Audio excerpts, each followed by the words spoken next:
Well, I gotta give the Browns a lot of credit. They have somehow created, without any doubt, the most controversial quarterback room of all time.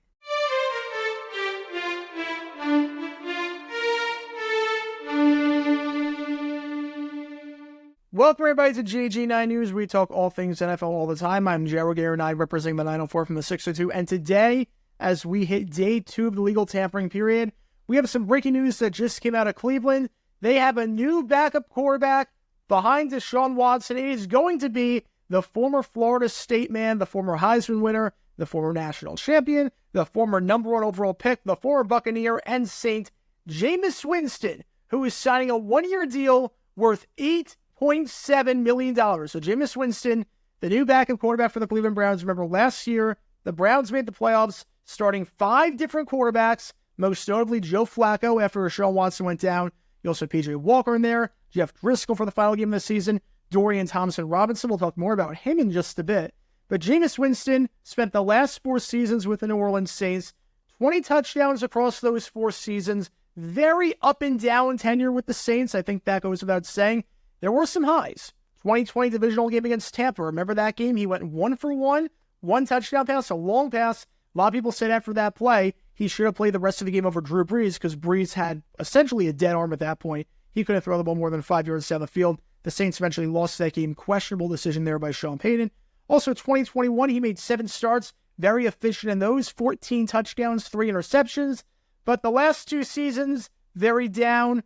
Never going to come back to New Orleans after the last 2 seasons where he threw more interceptions and touchdowns, considering the cap space they have. And on top of that, last season ended on a very sour note for Jameis Winston. If you don't remember what happened, Jameis Winston decided to go against his coach's orders. They were going to just run a kneel down and win the game right then and there, take a knee.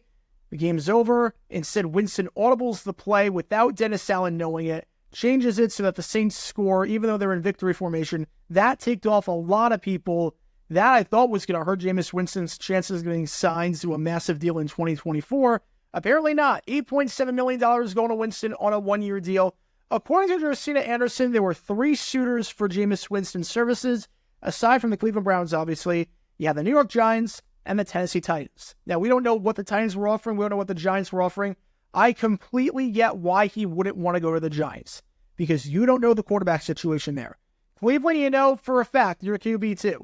New York, you have no idea what you are. On one hand, you could be QB1. You could beat out Daniel Jones for that starting job and be QB1. On the other hand, the Giants could draft a quarterback in round 1 like J.J. McCarthy. There have been talks about potentially doing that. If that happens, you could be QB3. You might not know what your roster status is, so I get why you don't want to go to New York. Tennessee, I was a bit surprised when it came down to Cleveland and Tennessee. I didn't think Cleveland. I thought Tennessee was going to be the winner there because Ryan Tannehill's not going to be on the roster in 2024. Malik Willis, absolutely garbage. He has shown nothing in his 2 seasons in the NFL that resembles anything of a quarterback. The Liberty man can't throw accurately. Jameis Winston can easily be QB2 there, and especially because Will Levis coming off that injury, you don't know what it's going to happen for him.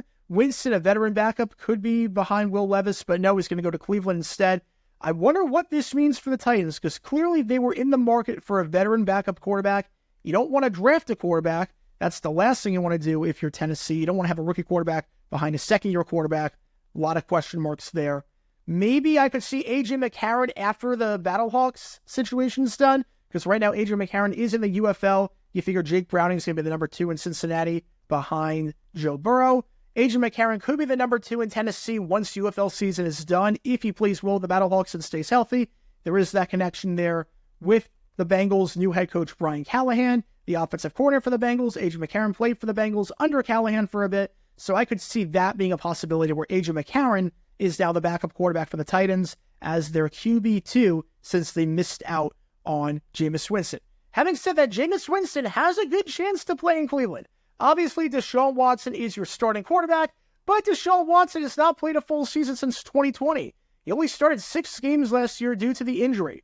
What I am a bit surprised by with this move, $8.7 million, it shows the lack of faith that they have in Dorian Thompson-Robinson, which I'm a bit surprised by that. They don't trust his development whatsoever. They don't trust him to make the next jump. They don't trust him as their QB2 should Watson go down. DTR, great preseason last year. He was one of the heroes of the preseason. He looked like a stud. It started with the Hall of Fame game against the Jets. It continued throughout. He was moving up the depth chart. He looked like he was going to be a promising rookie. But then the regular season happened. He got some opportunities to play, but he did falter in those games. 3 starts, 1 touchdown, 4 picks, 51.2 passer rating, 53% completion percentage. The offense scored just 28 points across all 3 games. They went 1-2.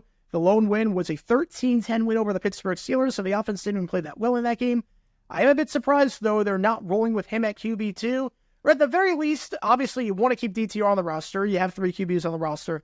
But I'm a bit surprised they're not going with a low-budget free agent quarterback. Blaine Gabbert's available. Not saying he's good, but as a backup quarterback, you can do worse. Bringing Joe Flacco back. We obviously saw what he could do with the Browns. Guided them to the playoffs last season. Played very, very well at times, especially that game against Jacksonville, the end of the game against Chicago. Bit surprised they're giving Jameis Winston $8.7 million. This feels like mismanagement of the cap unless it shows the lack of faith that you have in DeShaun Watson to stay healthy. Because the Browns don't have a lot of cap room as it is. They have the 4th fewest cap space in football. 4th least cap space in football. They don't have a lot of cap. Devoting $8.7 million to a backup quarterback when you have $64 million tied up in cap space to DeShaun Watson this year, unless he restructures for some reason, you've got 25% of your cap space going to the quarterback position. That is a lot of cap space to be devoting to the QB position, especially on a guy like Jameis Winston and a guy like DeShaun Watson. That's a lot of money for a backup quarterback. Now, if Watson goes down, $8.7 million might not be a whole lot, but for a backup quarterback, as it is, yeah, I'm not crazy about this move. I think Tennessee would have made the most sense for Jameis Winston to go to, assuming that the money was there. Cleveland, I'm not sure this one makes a ton of sense considering what Flacco did last year, considering who else was available in free agency at quarterback. Obviously, you have to look at this as your goal is to win the Super Bowl. Jameis Winston in the AFC is not winning you the Super Bowl, even if Watson goes down. Jameis Winston is not going to win you the Super Bowl. I don't agree with devoting $9 million or so to a backup quarterback. We've already got that much money tied with Watson, and when there are cheaper options available in free agency that you could have gone with. But we'll see what happens. Jameis Winston, obviously the former 1st overall pick in the NFL draft back in 2015. If he plays like he did at times in Tampa and at times in New Orleans, he could be a starting quarterback in this league, but very inconsistent. And we'll see what happens with Jameis Winston on the Cleveland Browns on that 1-year deal in 2024. But what do you think about this move? Do you think it's a good move for the Browns? Do you think it's a good move for Jameis Winston? What do you think this means for the Tennessee Titans now in free agency, since they need a veteran backup quarterback? What do you think this means for the New Orleans Saints now that they lost their backup quarterback? Granted, that was to be expected, but they did lose their backup quarterback. What do you think they're going to do now? Let me know your thoughts in the comments down below. And that's going to do it for this episode of JG9 News. Be sure you like and subscribe. It helps the channel out a lot. And be sure to check my main channel, JaguarGator9, where we talk all things NFL history all the time. Until next time, this is JaguarGator9 signing off. And as always, go Jags.